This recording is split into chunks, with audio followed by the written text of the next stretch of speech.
Thank you very much for the invitation, and I think I say thank you for all the organizers to be part here in this conference. Today I will share my story, and I hope it will be inspiring for all.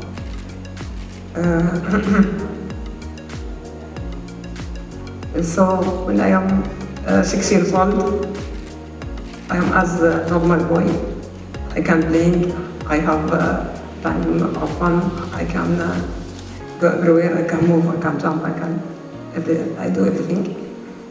Suddenly, and my activities is declined.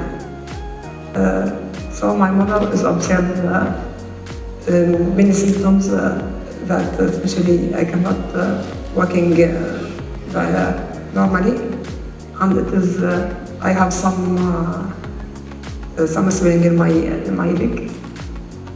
So after sending me to the doctor in Abu Dhabi, they diagnosed my situation as I have muscular dystrophy type of the gene. It's genetic disorder. After that, I have traveled to Germany to have treatment there. And unfortunately, there is no treatment for this disorder. So the doctor there advised my family, my father and my parents to how to deal with this disorder in my life.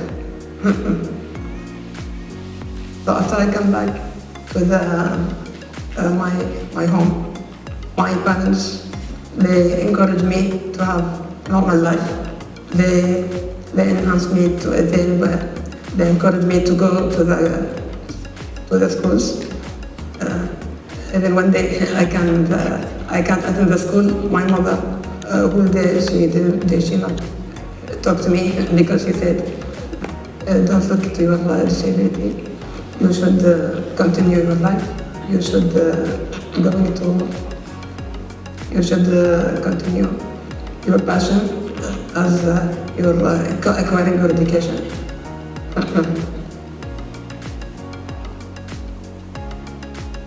So after that, the symptoms of muscular dystrophy is start to appear in my life, especially when I start using wheelchair, as you see in the picture here. After when I am 25 years old, another stage of this disorder of the gene start with me, especially when I have filled with in my diaphragm and my lungs. So my doctor here has helped me to be survived again and in my life and to continue my life. Especially he advised me to continue my dream to finish, to graduate from college. He helped me to start to be a writer. So after that, I have many goals and objectives and to achieve in my life, especially when I decide and I like to be a writer. So I increase my knowledge by practicing and reading. So my dream is accomplished when I am become writer in Al-Ru'ya newspaper. It's an Emirati newspaper. Sorry, just because the ventilator, so I cannot talk continuously.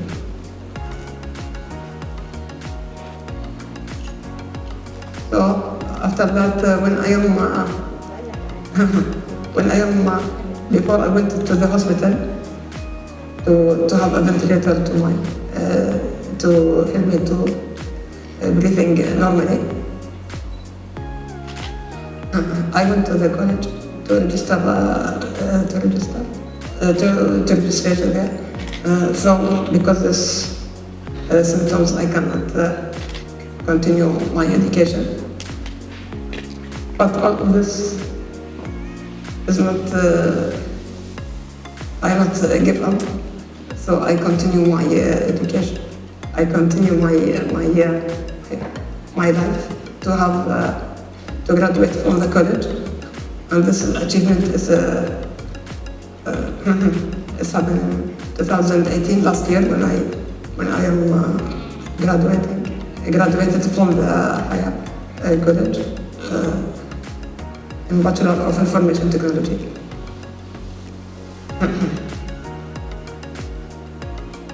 As I have many observations in our daily life, I decided to establish an initiative, and we calling that as Yes to My Giving, with my colleagues. They are here, 2 members, and our team is 7 members. So we're starting to have many activities. We're starting in and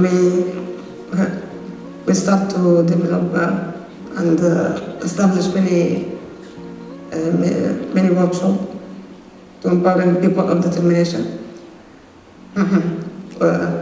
One workshop is about reading. We support people who has hearing, who has deaf. They are coming in this workshop. So we are very excited to be part of these activities, and we provide them a sign language translator. So this workshop is a success for them. And last activities we have awareness day about Doshin as the first day, the first time in the United Arab Emirates. And after that we awarding the best distinguished awareness about this genetic disease last year.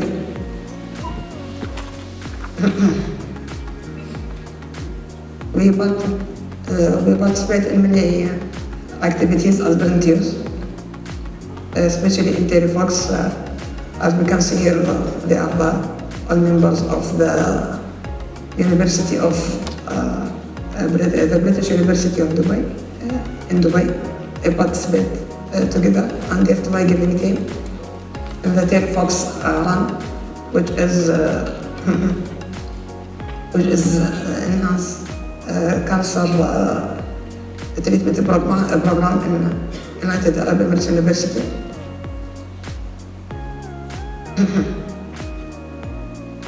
And after that, I'm joining this year the British University in Dubai to complete my master in education, ICT, Information and Communication Technology. I think disability is not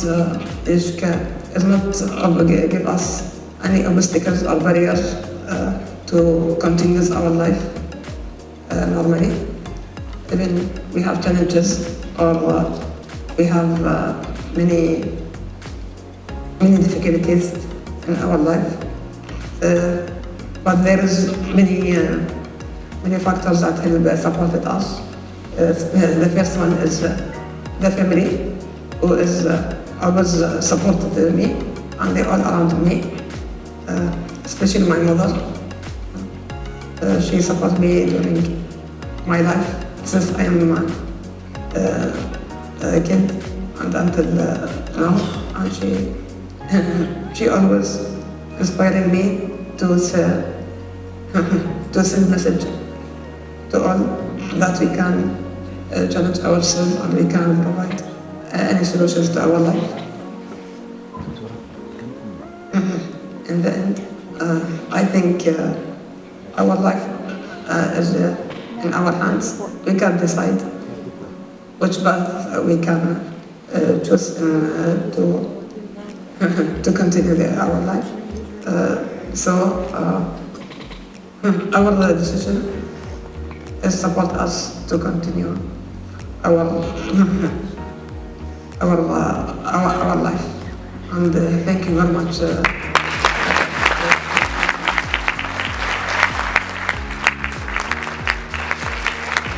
I have heard many speeches in my life, many inspirational speeches. This is the most powerful one, not only for people with determination, but I want our students and our people here who think they are normal, I think they should take a lesson from this inspiration. It's this determination. If we have half of his determination, we can achieve a lot. Let me congratulate your family, congratulate the people who look after you, and tell you that our university is open for you, for anything you want to do. And I hope after your master you will consider this university to do your PhD, and we will support you 100%. Thank you very much.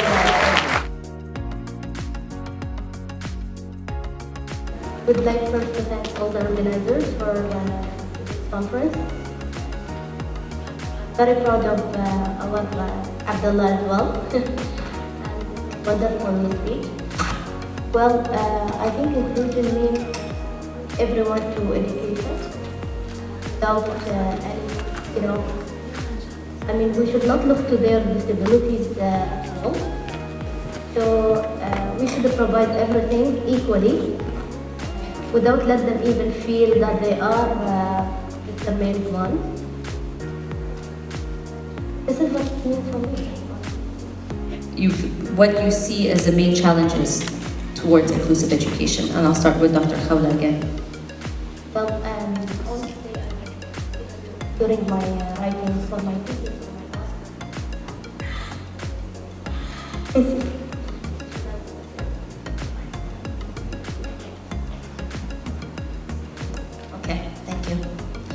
So through my writing for my thesis for my master, actually I read the UNICEF, a guideline, and actually the barrier is or the challenge is not on the people of determination or students with disability themselves.